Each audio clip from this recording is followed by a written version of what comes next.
Hi hello welcome back to my YouTube channel. Thumbnail ನೋಡಿದ್ರಲ್ಲ, AdSense ಬಗ್ಗೆ ಒಂದಷ್ಟು ವಿಷಯಗಳಿದೆ. ಅದನ್ನ ತಿಳ್ಕೊಳ್ದೆ ನೀವು ಆಡ್ಸೆನ್ಸ್ ಅಕೌಂಟ್ ನ ಕ್ರಿಯೇಟ್ ಮಾಡ್ಕೊಳಕ್ ಹೋಗ್ಬೇಡಿ. ಆ ತರ ಏನಾದ್ರು ಮಾಡಿದೀರಾ ಅಂತಂದ್ರೆ ಮಾನಿಟೈಸೇಷನ್ ರಿಜೆಕ್ಟ್ ಆಗುತ್ತೆ. ಇವಾಗ ನಾನು ಯಾಕೆ ಇದನ್ನ ಹೇಳ್ತಾ ಇದ್ದೀನಿ ಅಂತಂದ್ರೆ, ಈಗಷ್ಟೇ ನಾನು ಒಬ್ರು ವಿಡಿಯೋನ ನೋಡಿದೆ, ಮಾನಿಟೈಸೇಷನ್ ಆಗಿದೆ ಅಂತ ವಿಡಿಯೋ ಹಾಕಿದ್ರು. ಅವ್ರ ವಿಡಿಯೋ ನೋಡಿದಾಗ ಅದರಲ್ಲಿ ಅವ್ರು ಮಾಡಿರೋ ಮಿಸ್ಟೇಕ್ ಏನ್ ಹೇಳಿದ್ರಲ್ಲ, ಅದನ್ನ ನಾನೀಗ ನಿಮ್ಗೆ ಹೇಳ್ತಾ ಇದ್ದೀನಿ. ಯಾಕಂದ್ರೆ ಇನ್ನು ಯಾರಿಗಾದ್ರೂ ಈ ತರ ಗೊತ್ತಿಲ್ಲದೆ ಆ ಮಿಸ್ಟೇಕ್ ನ ಮಾಡಿ ಮಾನಿಟೈಸೇಷನ್ ನ ರಿಜೆಕ್ಟ್ ಮಾಡ್ಕೊಬೇಡಿ ಅನ್ನೋದಕ್ಕೋಸ್ಕರ ಇವತ್ತು ನಾನು ಈ ವಿಡಿಯೋನ ಮಾಡ್ತಿರೋದು. ಇದಕ್ಕೂ ಮುಂಚೆನೆ ಒಂದ್ಸರಿ ಕೂಡ ನಾನು ಹೇಳಿದ್ದೀನಿ ಇದನ್ನ, ನನ್ಗೊಬ್ರು ಕಮೆಂಟ್ ಅಲ್ಲಿ ಹೇಳಿದ್ರು ಅದ್ರ ಬಗ್ಗೆ. ಆವಾಗ್ಲೂ ಕೂಡ ನಾನು ವಿಡಿಯೋ ಮಾಡಿ ಹೇಳಿದ್ದೆ. ಈಗ ಮತ್ತೆ ಹೇಳ್ತಿದ್ದೀನಿ, ಇನ್ನು ಯಾರಿಗಾದ್ರೂ ಆ ವಿಡಿಯೋ ನೋಡದೆ ಇರೋರು ಇರ್ತಾರೆ ಅಲ್ವಾ, ಅದಕ್ಕೇನು ಅಷ್ಟು ವ್ಯೂಸ್ ಬರಲಿಲ್ಲ, ಅದಕ್ಕೆ ಅದ್ರಲ್ಲಿ ತುಂಬಾ ಜನ ನೋಡಿಲ್ಲ. ನೋಡದೆ ಇರೋರು ಈಗ ಹೊಸದಾಗಿ ನನ್ನನ್ನು ಫಾಲೋ ಮಾಡ್ತಾ ಇರೋರಿಗೆ ಗೊತ್ತಾಗ್ಲಿ ಅನ್ನೋದಕ್ಕೋಸ್ಕರ ಇವಾಗ ನಾನು ಈ ವಿಡಿಯೋನ ಮಾಡ್ತಾ ಇರೋದು. ವಿಡಿಯೋನೆಲ್ಲೂ ಸ್ಕಿಪ್ ಮಾಡದೆ ಕೊನೆ ತನಕ ನೋಡಿ. ವಿಡಿಯೋ ಹಾಗೆ ಇಷ್ಟ ಆದ್ರೆ ಲೈಕ್ ಮಾಡಿ ಆಯ್ತಾ. ತುಂಬಾ ಜನ ಲೈಕ್ ಕೊಡ್ತಾ ಇಲ್ಲ, ನೀವು ಲೈಕ್ ಕೊಟ್ರೆ ನನ್ಗೆ ಇನ್ನೂ ಹೊಸಬರಿಗೆ ನನ್ನ ವಿಡಿಯೋ ರೆಕಮೆಂಡ್ ಆಗುತ್ತೆ. ಹಾಗೆ ಚಾನಲ್ಗೂ ಕೂಡ ಸಬ್ಸ್ಕ್ರೈಬ್ ಮಾಡ್ಕೊಳ್ಳಿ. ಇನ್ನು ಏನಪ್ಪಾ ಅದು ಮಿಸ್ಟೇಕು ಅಂತಂದ್ರೆ, ನೀವು ಚಾನಲ್ನ ಶುರು ಮಾಡ್ತಿದ್ದಂಗೆ ಮಾನಿಟೈಸೇಷನ್ ಬಗ್ಗೆ ಯೋಚನೆ ಮಾಡೋದನ್ನ ಬಿಟ್ಬಿಡಿ. ಫಸ್ಟ್ ನೀವು ಮಾನಿಟೈಸೇಷನ್ ಬೇಕಾಗಿರೋ ಕ್ರೈಟೇರಿಯಾನ ಕಂಪ್ಲೀಟ್ ಮಾಡೋದ್ರ ಬಗ್ಗೆ ಮಾತ್ರ ಯೋಚನೆ ಮಾಡಿ. ಮಾನಿಟೈಸೇಷನ್ ಅದಕ್ಕೆ ಏನೇನ್ ಬೇಕೋ ಆ ಪ್ರೋಸೆಸ್ನ ನೀವು ಇವಾಗ್ಲಿಂದಾನೇ ಯೋಚನೆ ಮಾಡಕ್ ಹೋಗ್ಬೇಡಿ. ತುಂಬಾ ಜನ ಹಿಂಗ್ ಮಾಡ್ತಿದ್ದಾರೆ, ಶುರು ಮಾಡ್ತಿದ್ದಂಗೆ ಮಾನಿಟೈಸೇಷನ್ಗೆ ಏನೇನ್ ಬೇಕೋ ಅದನ್ನೆಲ್ಲ ರೆಡಿ ಮಾಡ್ಕೊಳ್ಳೋದಕ್ಕೆ ರೆಡಿ ಆಗಿರ್ತಾರೆ. ಅಥವಾ ಯಾರಾದ್ರೂ ಹೇಳಿ ಕೂಡ ಅಷ್ಟೇನೆ, ನಾನು ಹೇಳ್ದಂಗೆ ಯಾವಾಗ್ಲೂ ಒಬ್ರು ನನಗೆ ಕಮೆಂಟ್ ಹಾಕಿದ್ರು ಅಂತ ಹೇಳಿದ್ದೆಲ್ಲ ತುಂಬಾ ದಿನದಿಂದ ನಾನು ಆ ವಿಡಿಯೋ ಮಾಡೋಕ್ಕೂ ಮುಂಚೆ. ಅದರಲ್ಲಿ ಅವ್ರು ಹೇಳಿದ್ದು ಅಂತಂದ್ರೆ, ಯಾರೋ ಹೇಳಿದ್ರು ಮಾನಿಟೈಸೇಷನ್ಗೂ ಮುಂಚೆನೆ ಆಡ್ಸೆನ್ಸ್ ಅಕೌಂಟ್ ನ ಕ್ರಿಯೇಟ್ ಮಾಡ್ಕೊಬಹುದು ಅಂತ ಅನ್ಬಿಟ್ಟು. ಆ ತರ ಏನಾದ್ರು ಯಾರಾದ್ರೂ ಹೇಳಿದ್ರು ಅಂತ ನೀವೇನಾದ್ರೂ ಮಾನಿಟೈಸೇಷನ್ಗೂ ಮುಂಚೆನೆ ಆಡ್ಸೆನ್ಸ್ ಅಕೌಂಟ್ ನ ಕ್ರಿಯೇಟ್ ಮಾಡ್ಕೊಂತೀರಾ ಅಂತಂದ್ರೆ, ಆ ಆಡ್ಸೆನ್ಸ್ ಅಕೌಂಟ್ ಮಾನಿಟೈಸೇಷನ್ಗೆ ಓಕೆ ಆಗಲ್ಲ. ಆ ಟೈಮಲ್ಲಿ ಮಾನಿಟೈಸೇಷನ್ ರಿಜೆಕ್ಟ್ ಆಗುತ್ತೆ. ಇದು ತುಂಬಾ ಜನಕ್ಕೆ ಗೊತ್ತಿಲ್ಲ. ಮಾನಿಟೈಸೇಷನ್ ಇನ್ನೊಂದು ನೆನಪಲ್ಲಿ ಇಟ್ಕೊಳ್ಳಿ, ಮಾನಿಟೈಸೇಷನ್ಗೆ ಅಪ್ಲೈ ಮಾಡೋದಕ್ಕೆ 3 ಸಲ ಮಾತ್ರ ನಮಗೆ ಟೈಮ್ ಇರುತ್ತೆ. ರಿಜೆಕ್ಟ್ ಆಯ್ತು ಅಂತಂದ್ರೆ, ಫಸ್ಟ್ ಟೈಮ್ ರಿಜೆಕ್ಟ್ ಆದಾಗ 2ನೇ ಸಲ ಅಪ್ಲೈ ಮಾಡ್ಕೊಬಹುದು. 2ನೇ ಸಲಿನೂ ರಿಜೆಕ್ಟ್ ಆಯ್ತು ಅಂದ್ರೆ 3ನೇ ಸಲ ಲಾಸ್ಟ್ ಆಗಿ ಅಪ್ಲೈ ಮಾಡ್ಬೋದು. ಅದಾದ್ಮೇಲೆ ಮತ್ತೆ ರಿಜೆಕ್ಟ್ ಆಯ್ತು ಅಂದ್ರೆ ಕಂಪ್ಲೀಟ್ ಆಗಿ ಹೋಗುತ್ತೆ, ಮತ್ತೆ ಅಪ್ಲೈ ಮಾಡೋ ಆಪ್ಷನ್ ಕೂಡ ನಮಗೆ ಸಿಗಲ್ಲ. ಆಯ್ತಾ, ಇದನ್ನ ಫಸ್ಟ್ ಎಲ್ಲರೂ ತಲೆನಲ್ಲಿ ಇಟ್ಕೊಳ್ಳಿ. ಮಾನಿಟೈಸೇಷನ್ ಕ್ರೈಟೇರಿಯಾ ಕಂಪ್ಲೀಟ್ ಮಾಡ್ಕೊಳ್ಳೋಕ್ಕೂ ಮುಂಚೆ, ನಿಮ್ಗೆ ಅಪ್ಲೈ ಬಟನ್ ಬರೋಕ್ಕೂ ಮುಂಚೆನೇ ನೀವು ಆಡ್ಸೆನ್ಸ್ ಅಕೌಂಟ್ ನ ಕ್ರಿಯೇಟ್ ಮಾಡ್ಕೊಬೇಡಿ. ಯಾರು ಕೂಡ ಯಾರೋ ಹೇಳಿದ್ರು ಅಂತ ಕೂಡ ಮಾಡ್ಕೊಳಕ್ ಹೋಗ್ಬೇಡಿ. ಆ ತರ ಹೇಳಿದ್ರು ಅಂತ ಅಂದ್ಬಿಟ್ಟು ನೀವು ಗೂಗಲ್ ಅಲ್ಲಿ ಸರ್ಚ್ ಮಾಡಿ ನೀವು ಆಡ್ಸೆನ್ಸ್ ಅಕೌಂಟ್ ಏನಾದ್ರು ಕ್ರಿಯೇಟ್ ಮಾಡಿ ಇಟ್ಕೊಂಡಿರ್ತೀರಾ. ನೀವು ಇವತ್ತು ಕ್ರಿಯೇಟ್ ಮಾಡಿ ಇಟ್ಕೊಂಡ್ಬಿಟ್ಟು ನಿಮಗೆ ಮಾನಿಟೈಸೇಷನ್ ಇನ್ನು ಯಾವಾಗ್ಲೋ ವರ್ಷಕ್ಕೋ 2 ವರ್ಷಕ್ಕೋ ಆಗುತ್ತೆ ಅಂತ ಅನ್ಕೊಳ್ಳಿ. ಲೇಟ್ ಆಗಾದ್ರೂ ಆಗ್ಲಿ, ಬೇಗ ಆದ್ರೂ ಆಗ್ಲಿ, ನೀವು ಆಡ್ಸೆನ್ಸ್ ಅಕೌಂಟ್ ಕ್ರಿಯೇಟ್ ಮಾಡಿರೋದನ್ನ ಮರ್ತೋಗ್ಬಿಡ್ತೀರಾ. ಮಾನಿಟೈಸೇಷನ್ಗೆ ಅಪ್ಲೈ ಮಾಡೋ ಟೈಮಲ್ಲಿ ಅಲ್ಲಿ ಕೇಳುತ್ತೆ ಅಲ್ವಾ ನಮಗೆ ಆಡ್ಸೆನ್ಸ್ ಅಕೌಂಟು, 3 ಆಪ್ಷನ್ ಕೇಳುತ್ತೆ ನಮಗೆ. ಆಡ್ಸೆನ್ಸ್ ಅಕೌಂಟ್ ಇದೆಯಾ ಅಂತ ಒಂದು ಕೇಳುತ್ತೆ, ಆಡ್ಸೆನ್ಸ್ ಅಕೌಂಟ್ ಇಲ್ವಾ ಅಂತ ಒಂದು ಕೇಳುತ್ತೆ, ಆಡ್ಸೆನ್ಸ್ ಅಕೌಂಟ್ ಇದೆಯೋ ಇಲ್ವೋ ನಮಗೆ ಗೊತ್ತಿಲ್ಲ ಅನ್ನೋದೊಂದು 3 ಆಪ್ಷನ್ ಕೇಳುತ್ತೆ. ಇದರಲ್ಲಿ ನೀವು ಆಡ್ಸೆನ್ಸ್ ಅಕೌಂಟ್ ನ ಮುಂಚೆನೆ ಏನಾದ್ರೂ ಕ್ರಿಯೇಟ್ ಮಾಡಿ ಇಟ್ಕೊಂಡು ಮರ್ತೋಗ್ಬಿಟ್ಟು ನೀವು ಈ 3 ಆಪ್ಷನ್ ಅಲ್ಲಿ ಯಾವ್ದನ್ನ ಸೆಲೆಕ್ಟ್ ಮಾಡ್ಕೊಂಡ್ರು ಕೂಡ ಮಾನಿಟೈಸೇಷನ್ ರಿಜೆಕ್ಟ್ ಆಗುತ್ತೆ. ಅವಾಗ್ಲೇ ಹೇಳ್ದಂಗೆ ನಾನು 3 ಟೈಮ್ ಅಷ್ಟೇ ನಮ್ಗೆ ಅಪ್ಲೈ ಮಾಡೋದಕ್ಕೆ ಚಾನ್ಸ್ ಇರುತ್ತೆ. ಆ ತರ ನೀವು 3 ಟೈಮಲ್ಲಿ 3 ಏನಾದ್ರೂ ನೀವು ಮೊದಲೇ ಮಾಡ್ಕೊಂಡಿರೋದನ್ನ ಮರ್ತೋಗ್ಬಿಟ್ಟು 3 ಆಪ್ಷನ್ ನೀವು 3 ಟೈಮ್ಗೆ ಟ್ರೈ ಮಾಡಿದೀರಾ ಅಂತ ಅನ್ಕೊಳ್ಳಿ. 3 ಸಲ ರಿಜೆಕ್ಟ್ ಆಯ್ತು ಅಂತಂದ್ರೆ ಅಷ್ಟೇ ಹೋಯ್ತು. ಇನ್ನು ಮತ್ತೆ ನಿಮಗೆ ಮಾನಿಟೈಸೇಷನ್ ಮಾಡ್ಕೊಳ್ಳೋದಕ್ಕೆ ಆಪ್ಷನ್ ಬರೋದೇ ಇಲ್ಲ. ಯಾರು ಈ ಮಿಸ್ಟೇಕ್ ನ ಮಾಡಕ್ ಹೋಗ್ಬೇಡಿ. ಮಾನಿಟೈಸೇಷನ್ಗೆ ಅಪ್ಲೈ ಮಾಡೋ ಟೈಮಲ್ಲೇ ನಿಮಗೆ ಏನಲ್ಲಿ ಕೇಳುತ್ತೆ ಅಲ್ವಾ, ಮಾನಿಟೈಸ್ ಅಂದ್ರೆ ನಿಮ್ಗೆ ಆಡ್ಸೆನ್ಸ್ ಅಕೌಂಟ್ ಇದೆಯೋ ಇಲ್ವೋ ಅಂತ ಕೇಳುತ್ತಲ್ವಾ, ಅವಾಗ ನೀವು ನಿಮ್ಗೆ ಮುಂಚೆನೆ ಆಡ್ಸೆನ್ಸ್ ಅಕೌಂಟ್ ಇಲ್ಲ ಅನ್ನೋದಾದ್ರೆ ಅಲ್ಲಿ ನೀವು ನನ್ನ ಹತ್ರ ಆಡ್ಸೆನ್ಸ್ ಅಕೌಂಟ್ ಇಲ್ಲ ಅಂತ ಕೊಟ್ಟಾಗ, ನೋ ಅಂತ ಕೊಟ್ಟಾಗ, ಅವಾಗ ನಿಮ್ಗೆ ಹೊಸದಾಗಿ ಅಕೌಂಟ್ ನ ಕ್ರಿಯೇಟ್ ಮಾಡ್ಕೊಳ್ಳೋದಿಕ್ಕೆ ಆಪ್ಷನ್ ಬರುತ್ತೆ. ನೀವು ಅಲ್ಲೇ ಮಾಡ್ಕೊಬೇಕು. ಮಾನಿಟೈಸೇಷನ್ ಟೈಮ್ ಅಲ್ಲೇ ನಮಗೆ YT ಸ್ಟುಡಿಯೋದಲ್ಲೇ ನಾವು ಮಾಡ್ಕೊಬೇಕಾಗಿರೋದು ಆಡ್ಸೆನ್ಸ್ ಅಕೌಂಟ್ ನ. ನೀವು ಗೂಗಲ್ ಅಲ್ಲೆಲ್ಲ ಫಸ್ಟೇನೆ ಮಾಡಿ ಇಟ್ಕೊಬೇಡಿ ಯಾರು ಕೂಡ. ಇದು ಅಷ್ಟೇನೆ, ಒಬ್ರಿಗೆ ಒಂದೇ ಆಡ್ಸೆನ್ಸ್. ಇದನ್ನ ನಾನು ತುಂಬಾ ಆಡ್ಸೆನ್ಸ್ ವಿಡಿಯೋಗಳಲ್ಲಿ ಹೇಳ್ಬಿಟ್ಟಿದ್ದೀನಿ. ಒಬ್ರಿಗೆ ಒಂದೇ ಆಡ್ಸೆನ್ಸ್ ನ ಕ್ರಿಯೇಟ್ ಮಾಡ್ಕೊಳಕ್ಕಾಗೋದು. ಒಂದು ಆಡ್ಸೆನ್ಸ್ ಆದ್ಮೇಲೆ ನೀವು ಮತ್ತೆ ಆಡ್ಸೆನ್ಸ್ ಅಕೌಂಟ್ ನ ಕ್ರಿಯೇಟ್ ಮಾಡಕ್ ಆಗಲ್ಲ. ನೀವು ಈ ತರ ಮುಂಚೆನೆ ಕ್ರಿಯೇಟ್ ಮಾಡಿ ಇಟ್ಕೊಂಡ್ಬಿಟ್ಟು ಮಾನಿಟೈಸೇಷನ್ಗೆ ಅಪ್ಲೈ ಮಾಡೋವಾಗ ನನ್ನ ಹತ್ರ ಇದೆ ಅಂತ ಹೇಳಿ ಕೊಟ್ರು ಕೂಡ ರಿಜೆಕ್ಟ್ ಆಗತ್ತೆ, ಇಲ್ಲ ಅಂತ ಹೇಳಿ ಕೊಟ್ರು ಕೂಡ ರಿಜೆಕ್ಟ್ ಆಗತ್ತೆ, ನನಗೆ ಗೊತ್ತಿಲ್ಲ ಅಂತ ಹೇಳಿ ನೀವು ಕೊಟ್ರು ಕೂಡ ರಿಜೆಕ್ಟ್ ಆಗತ್ತೆ. ಯಾವ ತರ ಮಾಡಿದ್ರು ರಿಜೆಕ್ಟ್ ಆಗತ್ತೆ. ಯಾಕೆಂದ್ರೆ ಅದು ಅಕ್ಸೆಪ್ಟ್ ಮಾಡಲ್ಲ. ಯೂಟ್ಯೂಬೇ ಕ್ಲಿಯರ್ ಆಗಿ ಹೇಳತ್ತೆ, ನನ್ನ ಯೂಟ್ಯೂಬ್ YT ಸ್ಟುಡಿಯೋದಲ್ಲೇ ನೀವೇನ್ ಅಕೌಂಟ್ ನ ಕ್ರಿಯೇಟ್ ಮಾಡ್ತೀರಾ ಅದು ಮಾತ್ರ ಅಕ್ಸೆಪ್ಟ್ ಆಗತ್ತೆ. ನೀವು ಬೇರೆ ವೆಬ್ಸೈಟ್ ಇಂದ ಎಲ್ಲೇ ಆಡ್ಸೆನ್ಸ್ ಅಕೌಂಟ್ ನ ಕ್ರಿಯೇಟ್ ಮಾಡಿ ಇಟ್ಕೊಂಡಿದ್ರು ಕೂಡ ಅದು ಅಕ್ಸೆಪ್ಟ್ ಆಗಲ್ಲ ಅಂತ ಯೂಟ್ಯೂಬೇ ಕ್ಲಿಯರ್ ಆಗಿ ಹೇಳುತ್ತೆ. ಹಂಗಾಗಿ ನೀವು ಯಾರೋ ಹೇಳಿದ್ರು ಅಂತ ಅಂದ್ಬಿಟ್ಟು ಆ ತರ ಮಾಡಕ್ ಹೋಗ್ಬೇಡಿ. ನನಗೆ ಮುಂಚೆನೆ ಈ ತರ ಒಬ್ರು ಕಮೆಂಟ್ ಅಲ್ಲಿ ಕೂಡ ಕೇಳಿದ್ರು. ಇವತ್ತು ನಾನು ಬೇರೆಯವ್ರ ವಿಡಿಯೋ ನೋಡ್ತಿದ್ದೆಲ್ಲ, ಅವ್ರು ಕೂಡ ಮಾಡಿರೋ ಮಿಸ್ಟೇಕು ಅದನ್ನೇನೆ. ಏನು ಯಾರೋ ಅಂದರೆ ಮಾನಿಟೈಸೇಷನ್ ಕ್ರೈಟೇರಿಯಾ ಕಂಪ್ಲೀಟ್ ಆದಮೇಲೆ ಹಿಂಗೆ ಯಾರ್ದೋ ವಿಡಿಯೋ ನೋಡಿಕೊಂಡು ಮಾಡ್ಕೊಂಡಿರೋದು. ಮಾನಿಟೈಸೇಷನ್ಗೆ ಅಪ್ಲೈ ಮಾಡೋಕ್ಕೂ ಮುಂಚೆನೇ ಆ್ಯಡ್ಸೆನ್ಸ್ ಅಕೌಂಟನ್ನು ಅವರು ಗೂಗಲಲ್ಲೆಲ್ಲೋ ಏನೋ ಮಾಡ್ಕೊಂಡ್ಬಿಟ್ಟಿದ್ದಾರೆ ಅಕೌಂಟನ್ನು. ಆದರೆ ಅದು ಇಲ್ಲಿ ತಗೊಂಡಿಲ್ಲ, ಆ್ಯಡ್ಸೆನ್ಸ್ ಅಕೌಂಟು ಇಲ್ಲಿ ತಗೊಂಡಿಲ್ಲ. ಆವಾಗ ಅದು ರಿಜೆಕ್ಟ್ ಆಗಿದೆ, 2 ಸಲ ರಿಜೆಕ್ಟ್ ಆಗಿದೆ. ಅಂದರೆ ಅಲ್ಲಿ ಬರೋ 3 ಆಪ್ಷನ್ನ ಒಂದೊಂದು ಸಲಿಗೆ ಕೊಟ್ಟಿದ್ದಾರೆ, ಹೆಂಗೆ ಕೊಟ್ಟರು ಕೂಡ ರಿಜೆಕ್ಟ್ ಆಗಿದೆ. 3ನೇ ಸಲಿಗೆ ಏನು ಇದೆ ಅಂತ ಹೇಳಿ ಕೊಟ್ಟ ಮೇಲೆ ಕೂಡ ಅದರಲ್ಲಿ ಹೇಳಿದೆ ನಿಮ್ಮ ಅಕೌಂಟ್ ಬಂದು ನೀವು ಗೂಗಲಲ್ಲಿ ಮಾಡ್ಕೊಂಡಿದ್ದೀರಾ, ಅದು ಇಲ್ಲಿ ಅಕ್ಸೆಪ್ಟ್ ಮಾಡಲ್ಲ, ನೀವು ಇದರಲ್ಲೇ ಕ್ರಿಯೇಟ್ ಮಾಡ್ಕೊಬೇಕು, YT ಸ್ಟುಡಿಯೋದಲ್ಲೇ ಕ್ರಿಯೇಟ್ ಮಾಡ್ಕೊಬೇಕು ಅಂತ ಅವರಿಗೆ ಮೇಲ್ ಬಂದ ಮೇಲೆ ಮತ್ತೆ ಅವರು ಇನ್ನೊಂದು ಆ್ಯಡ್ಸೆನ್ಸ್ ಅಕೌಂಟ್ ಮಾಡೋಕ್ಕಾಗಲ್ಲ ಅಲ್ವಾ, ಹಾಗಾಗಿ ಅವ್ರ ಮನೆಯವ್ರ ಮೇಲೆ ಮಾಡಿಕೊಂಡು ಅದನ್ನು ಕೊಟ್ಟಿರೋದು. ಅದಾದಮೇಲೆ ಮಾನಿಟೈಸೇಷನ್ ಓಕೆ ಆಗಿದೆ. ಈ ಥರ ಇರುತ್ತೆ ಆ್ಯಡ್ಸೆನ್ಸ್ದು. ಆ್ಯಡ್ಸೆನ್ಸ್ ಬಗ್ಗೆ ತಿಳ್ಕೊಂಡು ಮಾಡ್ಕೊಳ್ಳಿ. ಯಾರೋ ಹೇಳಿದ್ರು ಅಂತನೋ ಅಥವಾ ನಿಮಗೆ ಗೊತ್ತಿಲ್ಲದೆ ಆದರೂ ಸರಿ ಮುಂಚೆನೇ ಮಾಡಿಟ್ಕೊಂಡ್ಬಿಟ್ರೆ ಅದೊಂದು ಕೆಲಸ ಆಗ್ಬಿಡುತ್ತೆ ಅಂತ ಏನಾದರೂ ತಲೆನಲ್ಲಿ ಇಟ್ಕೊಂಡು ಹಾಗೆಲ್ಲ ಮಾಡೋಕ್ಕೆ ಹೋಗಬೇಡಿ. ಆ ಥರ ನೀವು ಬೇರೆ ವೆಬ್ಸೈಟಿಂದ ಎಲ್ಲನೂ ಡೌನ್ಲೋಡ್ ಮಾಡೋಕ್ಕೆ ಹೋಗಬೇಡಿ. ಅದು ಗೂಗಲ್ ಆ್ಯಡ್ಸೆನ್ಸ್ ಅಕೌಂಟೇ ಆಗಿದ್ರೂ ಕೂಡ ನೀವು ಅದರಿಂದ ಅಂದರೆ ಸಪ್ರೇಟಾಗಿ ಮಾಡೋಕ್ಕೆ ಹೋಗಬೇಡಿ. ಕೇಳ್ಬೋದು, ಇನ್ನು ಕಮೆಂಟಲ್ಲಿ ಕೇಳ್ತಾರೆ ಅದು ಕೂಡ ಗೂಗಲ್ ಆ್ಯಡ್ಸೆನ್ಸ್ ಅಕೌಂಟೇ ಅಲ್ವಾ ಅಂತ ಅಂದ್ಬಿಟ್ಟು. ಆದರೆ ಅದು ನೀವು YT ಸ್ಟುಡಿಯೋಯಿಂದ ಮಾಡಿದಾಗ ಮಾತ್ರ ಅಕ್ಸೆಪ್ಟ್. ಅಂದರೆ ಡೈರೆಕ್ಟಾಗಿ ಮಾನಿಟೈಸೇಷನ್ಗೆ ಅಪ್ಲೈ ಮಾಡೋ ಟೈಮಲ್ಲೇ ಅಲ್ಲಿ ಏನು ಬರುತ್ತೆ ಸ್ಟೆಪ್ಸ್ಗಳು, ಫಸ್ಟ್ ಸ್ಟೆಪ್ಪು ಅದು ಏನು ಅಗ್ರಿಮೆಂಟ್ ಅದೆಲ್ಲ ಅಕ್ಸೆಪ್ಟ್ ಮಾಡ್ಕೊಳ್ಳೋದು.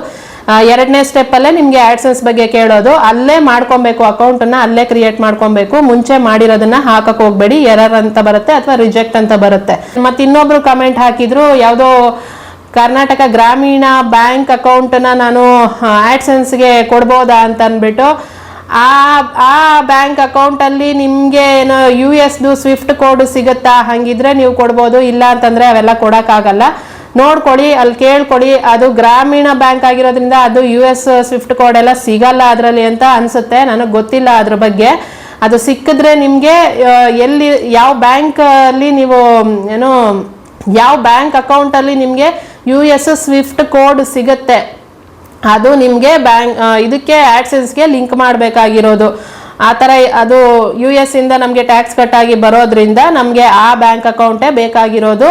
ಕನ್ಫ್ಯೂಸ್ ಮಾಡ್ಕೊಂಡು ಯಾವುದ್ಯಾವುದೋ ಹಾಕಕ್ಕೆ ಹೋಗಬೇಡಿ. ಫಸ್ಟ್ ಕರೆಕ್ಟಾಗಿ ಬ್ಯಾಂಕಲ್ಲಿ ವಿಚಾರಿಸ್ಕೊಳ್ಳಿ. ಅದಿದೆ ಅಂದಾಗ ಮಾತ್ರ ನೀವು ಬ್ಯಾಂಕ್ನ ಲಿಂಕ್ ಮಾಡ್ಕೊಳ್ಳಿ, ಇಲ್ಲದೆ ಇರೋದನ್ನ ಲಿಂಕ್ ಮಾಡೋಕ್ಕೆ ಹೋಗಬೇಡಿ. ಕರ್ನಾಟಕ ಗ್ರಾಮೀಣ ಬ್ಯಾಂಕು ಅದ್ರ ಬಗ್ಗೆ ನನಗೆ ಗೊತ್ತಿಲ್ಲ, ನಾನು ಹೇಳ್ದಂಗೆ ಫಸ್ಟ್ ವಿಚಾರಿಸ್ಕೊಳ್ಳಿ, ನೋಡ್ಕೊಳ್ಳಿ. USದು ಟ್ಯಾಕ್ಸ್ ಇನ್ಫಾರ್ಮೇಷನ್ ಫಿಲ್ ಮಾಡೋವಾಗ ಸ್ವಿಫ್ಟ್ ಕೋಡ್ ಬೇಕಾಗತ್ತೆ. ಆ ಸ್ವಿಫ್ಟ್ ಕೋಡು ಇಲ್ಲಿ ಸಿಗುತ್ತೆ ಅನ್ನೋದಿದ್ರೆ ಮಾತ್ರ ಅದನ್ನು ಲಿಂಕ್ ಮಾಡ್ಕೊಳ್ಳಿ, ಓಕೆನಾ.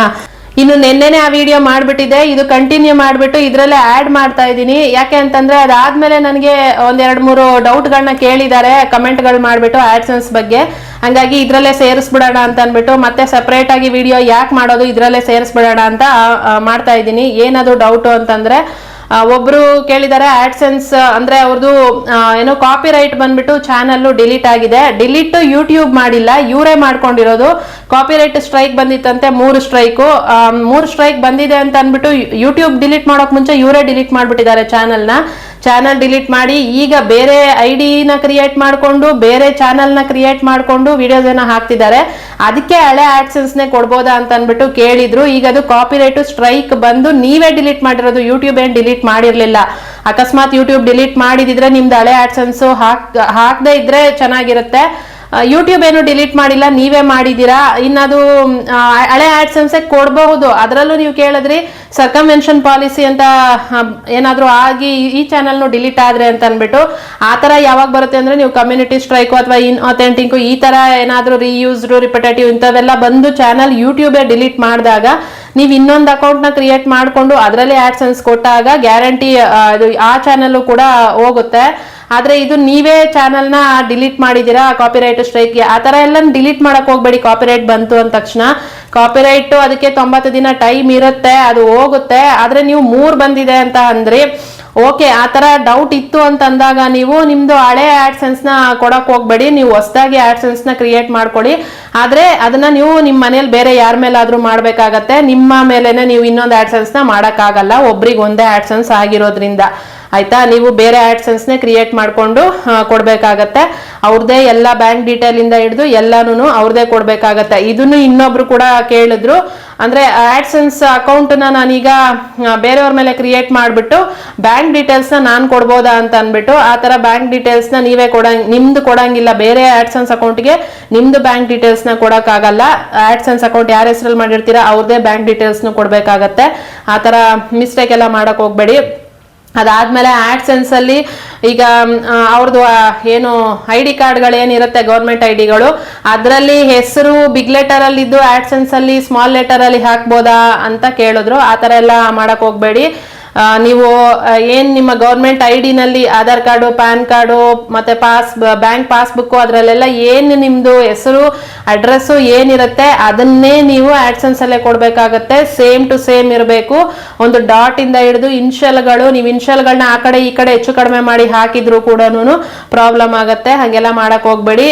ಕ್ಲಿಯರ್ ಕಟ್ ಆಗಿ ಅದ್ರಲ್ಲಿ ಏನಿದೆ ಅದನ್ನ ಹಂಗಂಗೆ ಕೊಡ್ಬೇಕಾಗತ್ತೆ. ಏನು ಮಿಸ್ಟೇಕ್ ನ ಮಾಡಕ್ ಹೋಗ್ಬೇಡಿ. ಎಲ್ಲೂ ಯಾರು ಕೂಡ ಸುಮ್ನೆ ಏನೋ ಬಿಡು ಇರ್ಲಿ ಪರವಾಗಿಲ್ಲ ಅನ್ನೋ ತರ ಏನೇನೋ ಆಧಾರ್ ಕಾರ್ಡ್ ಅಲ್ಲಿ ಇದ್ರಲ್ಲಿ ಇಲ್ದೇ ಇರೋದನ್ನ ಆಡ್ಸೆನ್ಸ್ ಅಲ್ಲಿ ಸೇರಿಸಿ ಹಾಕಕ್ ಹೋಗೋದು, ಅಥವಾ ಇದ್ರಲ್ಲಿ ಇರೋದನ್ನ ಅದರಲ್ಲಿ ಲೆಸ್ ಮಾಡಿ ಹಾಕೋದು, ಆ ತರ ಎಲ್ಲ ಮಾಡಕ್ ಹೋಗ್ಬೇಡಿ. ಇದ್ರಲ್ಲಿ ಏನಿರುತ್ತೆ ಕರೆಕ್ಟ್ ಆಗಿ ಅದು ಹಂಗೇನೆ ಬಿಗ್ ಲೆಟರ್ ಇದ್ರೆ ಬಿಗ್ ಲೆಟರ್, ಸ್ಮಾಲ್ ಲೆಟರ್ ಇದ್ರೆ ಸ್ಮಾಲ್ ಲೆಟರ್, ಇನ್ಷಲ್ ಇದ್ರೆ ಇನ್ಷಲ್, ಇಲ್ಲ ಅಂತಂದ್ರೆ ಇಲ್ಲ, ಆ ತರ ಅದು ಏನಿರುತ್ತೆ ಹಂಗೆ ಕ್ಲಿಯರ್ ಆಗಿ ಹಾಕಿ ಆಯ್ತಾ. ಏನನ್ನು ಹೆಚ್ಚು ಕಡಿಮೆ ಮಾಡಬೇಡಿ. ಒಂದು ಡಾಟ್ ಸಮೇತ ಹೆಚ್ಚು ಕಡಿಮೆ ಮಾಡಬೇಡಿ ಆಡ್ಸೆನ್ಸ್ ಅಲ್ಲಿ. ಓಕೆನಾ. ಇದಿಷ್ಟು ಡೌಟ್ ಕೇಳಿದ್ರು. ಇದನ್ನ ಸಪರೇಟ್ ಆಗಿ ವಿಡಿಯೋ ಯಾಕೆ ಮಾಡೋದು, ಇದನ್ನ ಮುಂಚೆನೆ ಹೇಳಿದೀನಿ ನಾನು, ಆದ್ರೂ ಕೂಡ ಈ ವಿಡಿಯೋದಲ್ಲಿ ಸೇರಿಸ್ತಾ ಇದ್ದೀನಿ. ಇನ್ನು ಯಾರಿಗಾದ್ರೂ ಗೊತ್ತಿಲ್ಲ ಅಂದ್ರೆ ಗೊತ್ತಾಗ್ಲಿ ಅಂತ ಅನ್ಬಿಟ್ಟು. ಅರ್ಥ ಆಗಿದೆ ಅಂತ ಅನ್ಕೊಂಡಿದೀನಿ. ವಿಷಯ ಹೆಂಗ ಅನಿಸ್ತು ಅನ್ನೋದನ್ನ ನನಗೆ ಕಮೆಂಟ್ ಅಲ್ಲಿ ಹೇಳಿ. ಈ ತರ ಮಿಸ್ಟೇಕ್ಗಳನ್ನ ಮಾಡಿಕೊಂಡು ಮಾನಿಟೈಸೇಷನ್ ಗಂಟೆ ತಗೊಂಡ್ಬಂದು ಅಷ್ಟೆಲ್ಲ ಕಷ್ಟಪಟ್ಟು ಕ್ರೈಟೇರಿಯಾ ಕಂಪ್ಲೀಟ್ ಮಾಡಿರ್ತೀರಾ. ಈ ತರ ಏನೋ ಒಂದು ಸಣ್ಣ ಪುಟ್ಟ ಮಿಸ್ಟೇಕ್ ಇಂದ, ಅದು ಸಣ್ಣ ಪುಟ್ಟ ಮಿಸ್ಟೇಕೆ ಹೇಳ್ದೆ ಕೇಳ್ದೆ ಅದು ಗೊತ್ತಾಗೋದೇ ಇಲ್ಲ, ಟಕ್ಕಂತ ರಿಜೆಕ್ಟ್ ಮಾಡ್ಬಿಡ್ತಾರೆ. ಅದೇನು ಅಂದ್ರೆ ಅವ್ರಿಗೇನು ಅದು ಎಲ್ಲಾನು AI ಅಲ್ವಾ ನೋಡೋದು. ಹಂಗಾಗಿ ಅವೆಲ್ಲಾನು ನಾವು ತಲೆ ಕೆಡಿಸ್ಕೊಳಕ್ ಹೋಗಲ್ಲ. ಏನೋ ಮನುಷ್ಯರಾದ್ರೆ ಹೋದ್ರೆ ಹೋಗ್ಲಿ, ಕಷ್ಟಪಟ್ಟಿದ್ದಾರೆ ಪಾಪ ಇಷ್ಟು ದಿನ ಅಂತ ಓಕೆ ಮಾಡ್ಬೋದೇನೋ. ಆದ್ರೆ ಇಲ್ಲ, ಹಂಗೆಲ್ಲ ಆಗಲ್ಲ. ಸಣ್ಣ ಪುಟ್ಟ ಮಿಸ್ಟೇಕ್ಗಳಿಗೆ ರಿಜೆಕ್ಟ್ ಆಗ್ಬಿಡತ್ತೆ. ಹಾಗಾಗಿ ಹುಷಾರಾಗಿರಿ. ಮಾನಿಟೈಸೇಷನ್ಗೆ ಅಪ್ಲೈ ಮಾಡುವಾಗ ಆಡ್ಸೆನ್ಸ್ ಮಾಡ್ಕೊಡೋದ್ರಲ್ಲೂ ಎಷ್ಟೊಂದು ಮಿಸ್ಟೇಕ್ಗಳು ಇರ್ತವೆ. ಅದನ್ನ ಮಾಡಬೇಡಿ ಅನ್ನೋದನ್ನ ನಾನು ತುಂಬಾ ವಿಡಿಯೋಗಳು ಮಾಡಿದ್ದೀನಿ ಆಡ್ಸೆನ್ಸ್ ಬಗ್ಗೆ. ಇನ್ನೂ ನೋಡಿಲ್ಲ ಅನ್ನೋದಾದ್ರೆ ನೋಡಿ. ಅದನ್ನ ಅಕೌಂಟನ್ನು ಕ್ರಿಯೇಟ್ ಮಾಡ್ಕೊಳ್ಳೋವಾಗ ನೀವೊಂದು ಸ್ಪೆಲ್ಲಿಂಗ್ ಮಿಸ್ಟೇಕು, ಒಂದು ಸಣ್ಣ ಡಾಟ್ ಕೂಡ ಆ ಕಡೆ ಈ ಕಡೆ ಹಾಕಿದ್ರು ಕೂಡ ಹೆಚ್ಚು ಕಡಿಮೆ ಆಗುತ್ತೆ ಆಡ್ಸೆನ್ಸ್ ಅಕೌಂಟಲ್ಲಿ. ಕರೆಕ್ಟಾಗಿ ನೋಡಿ ಮಾಡ್ಕೊಬೇಕು. ಅದನ್ನೆಲ್ಲನೂ ನೋಡಿ ನಾನು ಅದ್ರ ಬಗ್ಗೆ ಎಲ್ಲ ವಿಡಿಯೋ ಮಾಡಿದ್ದೀನಿ. ಕ್ಲಿಯರ್ ಆಗಿ ನೋಡ್ಬಿಟ್ಟು ಮಾಡಿ. ನನ್ನ ವಿಡಿಯೋನೇ ನೋಡಬೇಕು ಅಂತಲ್ಲ, ನೀವು ಯಾರ್ದಾದ್ರೂ ಟೆಕ್ ಚಾನಲ್ ವಿಡಿಯೋಗಳನ್ನ ನೋಡಿ, ಒಂದಲ್ಲ ಅಂತ 3-4 ವಿಡಿಯೋಗಳನ್ನ ನೋಡಿ ತಿಳ್ಕೊಳ್ಳಿ. ಒಂದಕ್ಕೆ ನೋಡ್ಕೊಂಡು ಒಬ್ರು ಹೇಳಿರೋದನ್ನೇ ಫಿಕ್ಸ್ ಮಾಡ್ಕೊಂಡು ಅದರಲ್ಲೇ ಕರೆಕ್ಟ್ ಹೇಳಿದ್ದಾರೆ ಅನ್ನೋದು ಅಂತ ಮಾಡಕ್ ಹೋಗ್ಬೇಡಿ. 1-3-4 ವಿಡಿಯೋ ನೋಡಿದಾಗ ಎಲ್ಲರೂ ಕೂಡ ಒಂದೇ ತರ ಹೇಳಿದಾರ ಅನ್ನೋದು ನಿಮ್ಗೆ ಗೊತ್ತಾಗತ್ತೆ. ಅದನ್ನ ತಿಳ್ಕೊಂಡು ನೀವು ಮಾಡ್ಕೊಂಡ್ರೆ ಒಳ್ಳೇದು. ಇವಾಗ ಹೇಳ್ದಂಗೆ ಇವರು ಕೂಡ ಯಾರೋ ಟೆಕ್ ಚಾನಲ್ ಅವ್ರು ಹೇಳಿರೋದನ್ನ ನೋಡ್ಕೊಂಡೇ ಅಕೌಂಟ್ ಅನ್ನ ಕ್ರಿಯೇಟ್ ಮಾಡ್ಕೊಂಡಿದ್ದು, ಆದ್ರೂ ಕೂಡ ಮಿಸ್ಟೇಕ್ ಆಯ್ತು ಅಲ್ವಾ. ಹಂಗಾಗಿ ಒಂದಲ್ಲ ಅಂತ 3-4 ವಿಡಿಯೋಗಳನ್ನ ನೋಡಿ, ಏನು ಕಳ್ಕೊಳ್ಳಲ್ಲ ನೀವು.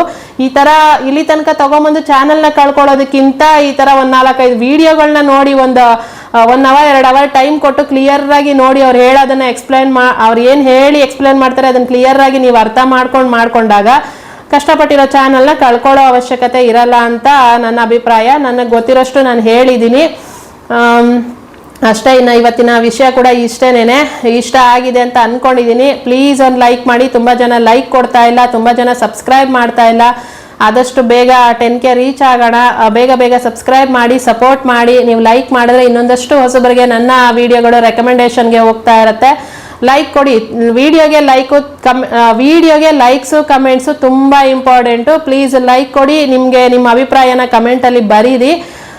ಇನ್ನು ಯಾವ್ದ್ರ ಬಗ್ಗೆ ಆದರೂ ನಿಮಗೆ ಕನ್ಫ್ಯೂಷನ್ ಇತ್ತು ಅಂತಂದ್ರೆ ನನಗೆ ಕಮೆಂಟಲ್ಲಿ ಹೇಳಿ. ನನಗೆ ಗೊತ್ತಿರೋಷ್ಟು ನಾನು ಎಕ್ಸ್ಪ್ಲೇನ್ ಮಾಡಿ ವಿಡಿಯೋನ ಮಾಡ್ತೀನಿ, ಆಯ್ತಾ. ಓಕೆ, ಅಷ್ಟೇ ಇನ್ನು ಇವತ್ತಿನ video. Thank you so much ಇಷ್ಟೊತ್ತವರೆಗೂ ವಿಡಿಯೋ ನೋಡಿದ್ದಕ್ಕೆ. ನೆಕ್ಸ್ಟ್ ವಿಡಿಯೋದಲ್ಲಿ ಸಿಗ್ತೀನಿ. ಅಲ್ಲಿ ತನಕ ನಾನು ಮಿಸ್ ಮಾಡ್ಕೊತಾ ಇರಿ. Thank you. Take care. Bye bye.